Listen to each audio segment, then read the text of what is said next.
They didn't just exclude me from the award ceremony, they erased me from the very story I helped build, like I never mattered, like my years of sacrifice were disposable, like loyalty had an expiration date once it stopped benefiting them directly. And that kind of betrayal, it doesn't hit like a slap, it hits like silence. Like suddenly realizing you were the only one clapping for everyone else while no one ever looked at you, like standing in a room full of people you carried and feeling completely invisible. And the worst part is, I wasn't shocked.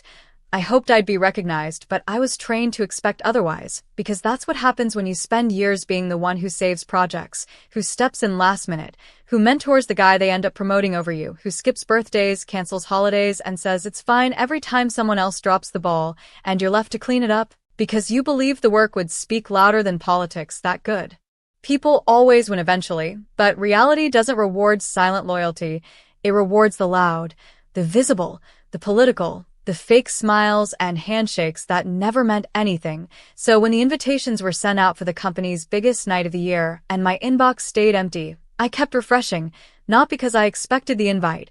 I just wanted to believe it wouldn't happen again, but it did, and worse. This time they told me straight up, no sugarcoating. You're not what we want.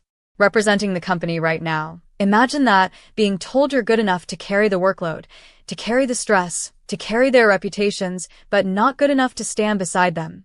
I remember driving home that night in absolute silence. No music, no phone calls, just this pressure in my chest building up like a scream that never came out, and I kept seeing every moment flash before my eyes. Me staying late to finish someone else's pitch deck, covering for a manager who messed up a client meeting, fixing broken systems on a weekend without pay, running emergency calls from my mom's hospital room.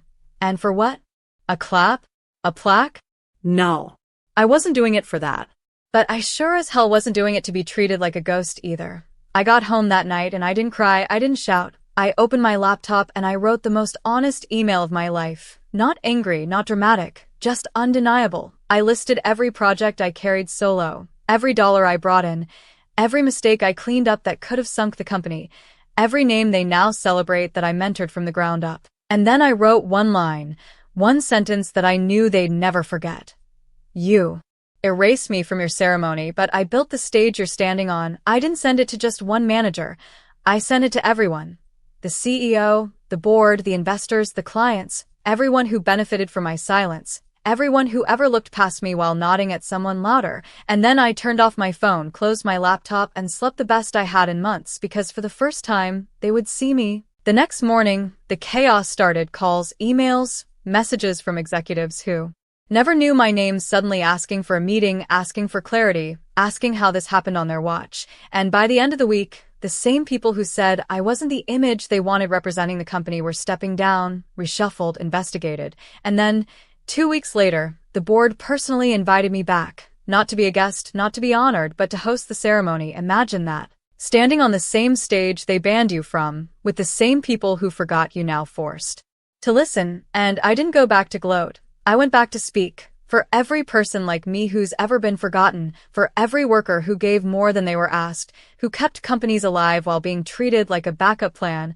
I walked on that stage in silence, looked around the room, and told them what they needed to hear. You didn't build this. You stood on the shoulders of people you never acknowledged, and one by one, those people are waking up. I told them that real work doesn't come with applause, it comes with bruises, with sacrifice, with silence that screams. And when you ignore the people who bleed for your brand, you're not just ungrateful, you're failing. I didn't need an award. I became the proof that impact doesn't need permission.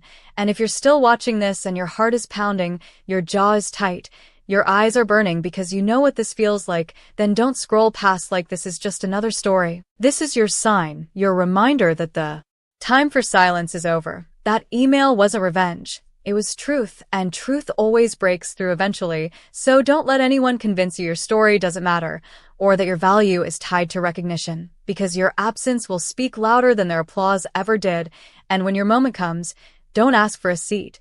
Build your own damn stage. And if you felt that in your chest, if this story sounds anything like the life you've lived, then stop what you're doing and smash that like button right now. Subscribe because you deserve stories that don't lie to you, that don't sugarcoat pain, that don't sell fake inspiration but remind you that you are not alone. Drop a comment that says, I remember who I am because we're not just telling stories, we're building a fire, and everyone who's ever been stepped on is about to rise through the smoke. We're not here for pity. We're here for power, and this channel, this movement, this family we're creating, it's for every name they forgot, every voice they tried to silence, every legacy they tried to erase. Your silence wasn't weakness. It was waiting. And now it's time to be heard.